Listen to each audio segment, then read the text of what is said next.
이중구속이라는 심리적 용어가 있어요. 예를 들면 이런 것입니다. 출근하기 정말 싫은데 그런데 출근을 해야 해요. 왜냐하면 먹고 살아야 하니까. 집안일을 정말 하기 싫어요. 그러나 해야 해요. 가정을 지켜야 하니까요. 남편이 정말 싫어요. 그래도 살아야 해요. 왜? 나 혼자 못 사니까. 학교 가기가 정말 싫어요. 그래도 가야 해요. 배워야 뭐라도 할 수 있으니까. 근데 하기 싫은데 억지로라도 해야 하는 것, 이걸 이제 우리는 심리적으로 이중구속이라 그렇게 얘기해요. 근데 이렇게 하기 싫은 것도 힘이 드는데 억지로 하게 되면은 마음도 피곤해지고 몸도 막 하기 싫은 거 억지로 하니 얼마나 힘들겠어요.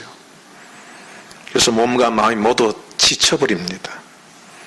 이런 일이 누적이 되어버리면은 만성적 피로가 오고 또 만성 통증이 오게 되고 신경쇠약으로 이어지게 된답니다. 근데 이스라엘 자손들도요, 몹시 피곤해졌어요.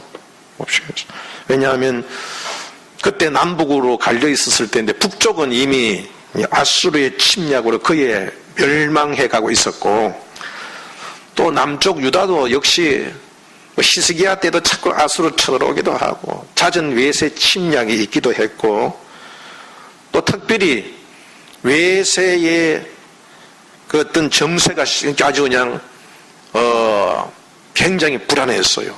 저 바벨론이 점점 세력이 커져서 유다가 있는 서쪽으로 자꾸 이렇게 세력을 확장해 오고 있었던 것입니다.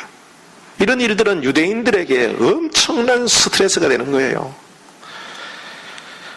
그래서 이제 심지어는 이런 것들이 우리 하나님 믿는 민족인데 왜 이런 일들이 자꾸 생기느냐 하고 자꾸 이제 짜증을 내고 급기야는 하나님께 원망하기에 이르렀습니다.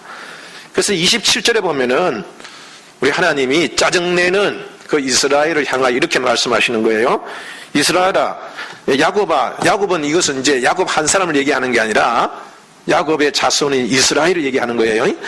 그러니까 이스라엘아, 어찌하여 네가 말하며 이스라엘아, 네가 이러기를 내 길은 여호와께 숨겨졌으며 내 송사는 내 하나님에게서 벗어난다 하느냐?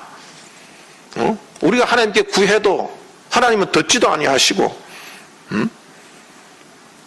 또 하나님의 그 뜻은 자꾸 이렇게 보여주지도 않고 자꾸 이렇게 어려움만 지속되니 이거 너무한 거 아닙니까? 막 이렇게까지 하나님께 이제 원망한 거예요. 근데 이제 왜 너희들이 이런 불평을 하는지 아느냐? 그 이유는 뭐냐 하면은 28절에 이런 말씀이 있어요. 너는 뭐 하지 못하였느냐? 너희들이 몰라서 그런 거야. 너희들이 알지 못해서 그래. 응? 내가 어떤 사람인지 아니? 내가 어떤 존재인지 아니? 영원하신 하나님 여호와 땅 끝까지 창조하신 이는 뭐 하지 아니하시며? 피곤하지 않으시며 곤비하지 않으시다. 너희가 몰라서 그래. 몰라서 그런데 나는 영원하고 온 세상을 창조한 절대로 피곤하거나 곤비하지 않는 존재다. 그렇게 말씀하시는 거예요. 왜 이런 말씀을 하셨을까요? 이거는요, 사람들은 하나님을 잘 모른다는 거예요. 잘 몰라요. 여러분, 사람과 하나님은 다릅니다. 사람은요, 처음에는 막 사명을 가지고 막 열심히 즐겁게 최선을 다하려고 해요. 그러나 계속 하다 보면은 막 누가 막 딴지를 걸고 막 회방을 하든지 장애가 생기면은 짜증이 납니다. 짜증이 나. 그래서 여러분, 세상에서 가장 온유하다고 칭찬받던 모세도 매사에 이스라엘 자손들이 불평하고 딴지를 거니까 막 너무 속상해했어요. 그렇게 막 사명감이 충만했던 이 모세도 이스라엘 자손들이 계속해서 불평하고 원망하니까 막 그냥 속이 상했어. 그래서 이제 민수기 11장 11절에서 14절 보면 어찌하여 주께서 종을 괴롭게 하시나이까? 어찌하여 내게 주의 목전에서 은혜를 입게 아니하시고 이 모든 백성을 내게 맡기사 내가 그 짐을 지게 하시나이까? 이렇게 하나님께 자기 지어진 짐이 너무 무겁고 힘들다, 피곤합니다, 힘듭니다, 그렇게 불평했다고요. 내가 하고 싶어서 열심히 해야 되겠다라고 하는 것도 자꾸 주위에서 이렇게 힘들게 하면은 내 자신도 지치는 법인데, 하기 싫은 일, 원치 않는 일들이 계속되어지면은 더 짜증나는 법이죠. 베데스다 연못에 노숙하고 있었던 38년 된 병자가 있었지 않습니까? 그 베데스다 연못에 물이 동하면은 제일 먼저 들어가면은 병이 낫는다라는 그런 전설이 있었지만은, 그래 막상 물이 동하여도요, 눈이 뻔히 보여도 이 병자는 누가 부축해서 데려갈 사람이 없었어요. 물론 그 사람에게는 가족이 없었겠습니까? 친척이 없었겠습니까? 처음에는 그를 고치려고 그 옆에서 많이 그렇게 도와주는 사람이 있었을 거예요. 그러나 긴 병에 효자 없다고 38년 동안 있으니까 누가 옆에 비서겠습니까? 다 지쳐서 떨어진 거예요. 이렇게 여러분들 노숙자의 가족뿐만 아니라 그렇게 사명이 충만한 모세까지도 어려움이 자꾸 누적되면은 짜증을 냅니다. 불평하게 됩니다. 왜 그럴까요? 몸도 지치고 마음도 지치게 해서 여기에 있는 모든 에너지가 고갈돼서 그래요. 힘이 다 빠져버리는 거예요. 아무리 좋은 일을 하더라도 물질이 부족하고 일손이 딸리기 시작하면은 피로감이 밀려옵니다. 이렇게 사람은 육체적인 한계, 시간적인 한계, 물질적인 한계이기 때문에 피로감을 떨쳐버릴 수가 없어요. 언젠가는 피곤해지고 그 다음엔 더 이상 감당할 수 없으면 짜증을 내고 결국은 손을 놔버리고 포기하게 되고 마는 것입니다. 사람들은요, 자기 그릇만큼 생각합니다. 우리가 힘들면 하나님도 힘들 것이라고 생각해요. 우리가 포기하면 하나님도 포기하실 거라고 생각합니다. 그러나 여러분들, 하나님은 이것을 아셨잖아요. 너희 인간들이 생각하는 것하고는 내 생각은 다르다는 거예요. 너희 하나님 여호와는 피곤하지 아니하시며 곤비하지 아니하시다. 너희는 피곤하니까 나도 피곤한 줄 알지? 아니야. 너희는 피곤하도 나는 피곤하지 않아. 그 말씀이십니다. 모세는 목이 곧은 이스라엘 자손들을 40년간 인도하면서 너무 피곤해했어요. 막 죽고 싶다고 그랬어요. 그러나 하나님은 이런 이스라엘을 보고 지치신 적이 한 번도 없습니다. 40년 동안 막 다른 사람들은 막 그것 때문에 불평하고 원망하고 막 지쳐가도 하나님은 지치지 않고 여러분들 이들을 끈질기게 인도해서 마침내 가나안 땅으로 인도하여 주셨습니다.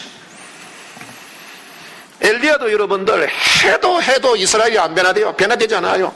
그렇게 능력을 발휘하고 그렇게 하늘에 불이 떨어지고 하늘이 닫히고 비가 내려오고 이런 엄청난 역사가 나타나도 아합과 엘리야가 꿈쩍도 하지 않고 이스라엘 자손도 변화되지 않자 너무너무 지쳐서 탈진해가지고 광야에 들어가서 차라리 나 죽여주십시오. 나 굶어 죽을랍니다.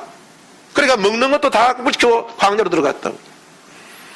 이렇게 신앙이 좋은 분들도 지치면 포기하려 하고 심지어는 죽으려고 합니다. 그러나 여러분, 하나님은 어떤 일에도 짜증을 내거나 포기하는 분은 아니십니다. 하나님이 이 세상을 창조하셨습니다. 그리고 지금까지 이 세상을 주관하고 계십니다. 하나님이 만약 피곤하여 주무셨다면 지금 이 우주가 어떻게 됐겠습니까? 인류가 지금까지 지은 죄가 얼마나 많습니까? 그때마다 주님께서 심판하셨다면 지금 우리들이 살아남을 수 있는 사람이 어디 있었겠습니까? 이렇게 피곤치 않으신 하나님께서는 우리 인류를 구원하시기까지 쉼이 없이 달려오셨고 앞으로도 끝까지 우리를 인도하실 줄 믿습니다. 우리 예수님도 공생의 기간 동안 쉬지 않고 일하셨어요. 얼마나 많은 핍박을 받으셨습니까? 그리고 얼마나 그냥 가슴 아픈 배신을 당했습니까? 십자가를 지실 때 여러분들 벌거벗은 몸으로 여러분들 많은 사람들 앞에 그 모습을 보여야 했어요. 심지어 제자들 앞에서도 거의 어머니 앞에서 그 벌거벗은 모습을 보여하는 그 수치를 당했습니다. 얼마나 많은 사람들에게 침뱉음을 당하고 조롱을 당했습니다. 십자가에 위해서 고통을 받을 때 아래에 선 주님의 옷을 제비 뽑고 조롱까지 했습니다. 여러분들 보통 사람들이라면 아마도 피곤함을 느끼고 십자가에서 내려왔을 거예요. 에이 모르겠다. 이렇게 해도 이렇게 내가 조롱을 받아야 되나? 못 참겠다. 주님이 십자가에서 당장 내려오시고 분노를 가지고 거기 있는 사람들을 다 심판하셨을지도 모릅니다. 그러나 예수님은 그 십자가의 고통과 부끄러움과 배신감에도 지치지 아니하셨습니다. 오히려 그렇게 배신하고 손가락치는 인류를 위해서 십자가에 죽으셨습니다. 그리고 성령까지 보내주셨습니다. 하나님께서는 이렇게 우리에 대하여서는 지칠 줄 모르는 하나님이심을 믿어야 합니다. 하나님은 피곤하거나 곤비하지 않습니다. 사람은 저와 여러분에 대해 피곤함을 느끼고 여러분 떠나갈지라도 하나님은 저와 여러분에 대하여서 절대로 피곤함을 느끼지 아니하십니다. 우리 성경 역사를 보면 출애굽기, 사무엘 상하, 역대 상하 그 나오는 역사서에 보면은 이스라엘의 여러분 역사를 보면 얼마나 피곤합니까? 구원해 놓으면 또 하나님 배신하고 또 죄악에 빠지고 우상 숭배하고 다 부르짖으면 또 구원해 놓으면 또 그냥 그렇게 조금만 편하지만 또시 죄질 거예요. 이 모든 죄와 악의 역사였어요. 정말 피곤합니다. 그런데 하나님은 그들에 대해 피곤하거나 곤비치 않으신다고 말씀하고 있습니다. 그런데 여러분들 하나님은 왜 이렇게 피곤해하지 않으실까요? 주님은 물론 생명이 있는 분이시지만 정말 그런 사람들을 보면은 참 피곤할 텐데 짜증날 텐데 왜 하나님은 피곤하지 않으실까요? 그것은 여러분 하나님께서 우리를 사랑하시기 때문인 줄 믿어야 합니다. 요한복음 3장 16절에 하나님이 세상을 이처럼 사랑하사 독생자를 주셨어요. 이는 그를 믿는 자마다 멸망하지 않고 영생을 얻게 하려 하심이라. 하나님이 세상을 어떻게 사랑하셨다고요? 이처럼 사랑해요. 이처럼이 뭡니까? 이처럼이 무슨 뜻입니까? 십자가에서 우리를 대신하여 죽으실 만큼 우리를 사랑하신다는 것입니다. 며칠 전 TV 프로 중에서 이 교양 프로그램에 이제 한번 봤더니만은 막 애처로운 그 내용이더라고요. 한 할머니 이야기인데요. 딸은 2년 전에 48살 나이로 죽어버렸고 손자가 25인데 그 나이에 결혼했다가 이혼하여서 아기를 낳은 애를 데리고 왔는데 두 돌밖에 되지 않은 정소녀를 데리고 들어온 거예요. 그 할머니는요, 무릎에 연골이 닳아가지고 늘 통증에 시달립니다. 제대로 걸을 수도 없습니다. 늘 아파서 약을 먹고 견뎌야 돼요. 근데 이 손자가 정소녀를 데리고 들어온 거예요. 이 할머니는 정소녀가 혹입니다. 이 아이 때문에 갈 데도 없고 아무것도 할 수 없어요. 잠시도 떠날 수가 없습니다. 몸은 무겁고 통증은 떠나내도 그 아픈 무릎을 꿇고 이 정소녀의 먹을 것을 장만합니다. 그렇게 지쳐도 정소녀의 재롱을 보면은 그냥 그 피곤함을 다 잊어버려요. 그 할머니는 스스로 몸을 가누지 못하는 환자입니다. 그런데 어디에서 그런 힘이 나왔을까요? 사랑의 힘입니다. 여러분 게임 중독에 빠진 사람은요 10시간 동안 12시간 동안 해도 피곤하지 않아요. 고스톱 좋아하는 사람은요 밤새도록 고스톱해도 여러분들 그거 가지고 괴로워하지 않습니다. 오히려 즐깁니다. 사랑으로 좋아하는 것은 지치거나 피곤하지 않는 법입니다. 여러분 하나님은 사랑에 중독된 분이십니다. 그래서 하나님을 우리는 사랑의 하나님이라고 부르는 것입니다. 그러므로 우리가 하나님께서 우리를 잊으셨는가 나를 포기하셨는가 이것은 우리의 오해입니다. 하나님 우리가 거룩해질 때까지 절대로 포기하지 아니하십니다. 우리가 천국 갈 때까지 절대로 포기하지 아니하십니다. 하나님은 우리가 영혼이 잘된 같이 범사가 잘되고 강건해질 때까지 우리를 포기하지 아니하시는 분이십니다. 오히려 하나님은 피곤한 사람에게도 새 힘을 주시는 분임을 믿어야 됩니다. 29절에 보면은 피곤한 자에게는 능력을 주시며 무능한 자에게는 힘을 더하시나니 라고 말씀하고 있습니다. 31절에는 여호와를 앙망하는 자는 새 힘을 얻게 될 것이라고 말씀하고 있습니다. 여러분 모세는요 젊었을 때에는 막 날고 긴다고 했지만은 그는 결국은 무능한 사람이 되고 말았습니다. 모세는 미디안 광야에서 40년 목동 생활로 80이 되는 늙은 노인이 되어버렸습니다. 그래서 하나님의 부름을 받을 때 그는 사실 자기의 모습 그대로 얘기한 거예요. 나는 못합니다. 내가 무엇을 할 수 있겠습니까? 보낼 만한 사람을 보내셔야지. 나 같은 사람이 무엇을 할 수 있겠습니까? 그렇게 거절했던 것입니다. 그러나 하나님은 늙은 모세에게 새 힘을 주셨습니다. 보잘것없는 목동의 지팡이를 능력의 지팡이로 만들어 주신 것입니다. 하나님은 늙고 무능한 모세에게 새 힘, 새 능력을 부어 주셨습니다. 모세는 이 새 힘을 받아서 마침내 바로를 이기고 이스라엘을 구원할 수가 있었습니다. 다윗도 그러지 않습니까? 그는 베들레헴 시골에서 양을 치는 목동에 불과했습니다. 그러나 하나님께서 힘을 주시자 그거 골리앗을 단번에 돌멩이 하나로 쓰러뜨렸습니다. 10년 동안 사울을 피해 다니는 도망자였지만 그를 지키시고 마침내 그를 이스라엘을 다스리는 왕이 되게 하신 것이 아닙니까? 여러분, 이렇게 하나님께서는 피곤한 자에게는 새 힘을 주시고 무능한 자에게는 능력을 주심을 믿어야 합니다. 그러면 하나님이 힘을 주시면 어떤 일이 일어나겠습니까? 하나님이 주시는 새 힘을 얻으면 피곤하지 않게 된다는 것입니다. 31절에 보면 오직 여호와를 앙망하는 자는 새 힘을 얻으리니 독수리가 날개치며 올라감 같을 것이요 다른 박질하여도 곤비하지 아니하겠고 걸어가도 피곤하지 아니하리로다. 할렐루야. 사람은 누구든지 장정이라도 쓰러지고 소년도 피곤해할 때가 옵니다. 여러분들, 모세도 여러분들 그렇게 큰 인물이었지만은 그도 힘들하고 괴로웠지 않습니까? 여러분도 모세도 다윗도 엘리야도 쓰러지지 않았습니다. 그래, 여러분, 하나님께서 새 힘을 주시면은 독수리가 날개치며 올라가 같은 새 힘을 얻는 줄 믿으시기를 바랍니다. 새 중에서도 가장 큰 새가 독수리 아닙니까? 이 독수리는 날개만 하더라도 1m가 넘어요. 하늘을 나는 것을 보면 정말 새 중의 왕이라고 할 만합니다. 독수리는 매우 강하고 빠릅니다. 미국은 독립전쟁할 때에 사실은 보면 힘이 약했지요. 그래서 이들은 하나님 앞에서 마치 연약한 저희들이 하나님께서 새 힘을 주시면 독수리처럼 하늘로 치솟아 올라갈 것이라는 믿음을 갖고 저들은 독수리가 되기를 원했습니다. 독수리처럼 하나님께서 새 힘을 주시기를 원했습니다. 그래서 미국 시민은 독수리를 의미 있는 새로 봅니다. 미국의 동전에도 독수리가 있고 깃발의 바탕에도 독수리를 새깁니다. 사랑하는 성도 여러분들, 왜 하나님께서 새 힘을 주시면은 독수리 치면 날개 치면 올라갈 수 있을까요? 여러분, 하나님 주시는 새 힘은 십자가에서 죄와 사망과 사탄을 물리친 바로 그 능력이 있기 때문입니다. 그래서 예수 안에 있는 자는 누구나 아무리 부족해도 절대로 지옥에 가지 않습니다. 이미 하나님께서 죽음을 이기는 새 힘을 주셨기 때문입니다. 사랑하는 성도 여러분들, 하나님은 우리를 포기하지 아니하심을 믿어야 합니다. 오히려 지쳐있는 우리에게 새 힘을 주심을 믿어야 됩니다. 여러분, 새 힘을 얻으시기 바랍니다. 새 힘을 얻기 위해서 여호와를 앙망하시기 바랍니다. 앙망하다는 말은 히브리어로 카바라는 뜻이에요. 이거는 바라본다, 참을성 있게 기다린다, 그런 뜻입니다. 여러분, 하나님은 포기하지 아니하시니 우리가 포기하지 아니하는 한 반드시 바닥을 치고 올라갈 수 있는 때가 올 줄 믿으시기 바랍니다.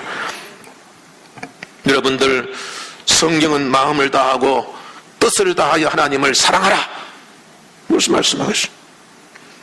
왜 성경은 마음을 강조하고 있을까? 무릇 지킬 만한 것보다 내 마음을 지키라. 생명이 무릇 생명이 예수 난다 그랬어.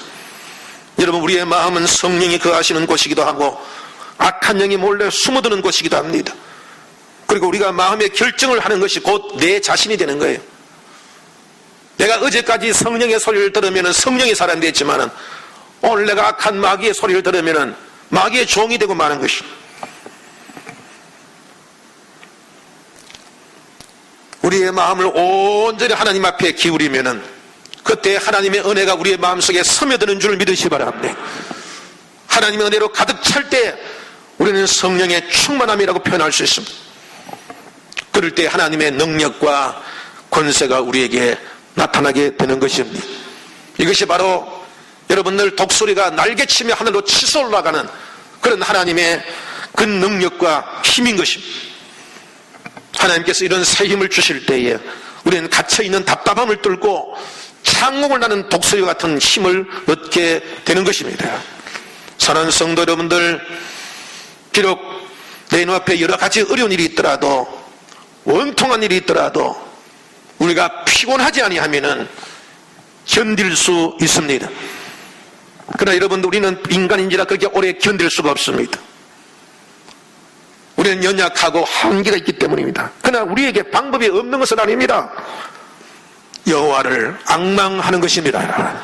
휴대폰도요, 이게 다 써서 이게 이 충전한 것이 떨어지면은 다른 것에 충전, 이 여유 배터리를 가지고 여러분 충전을 다시 할 수 있어요.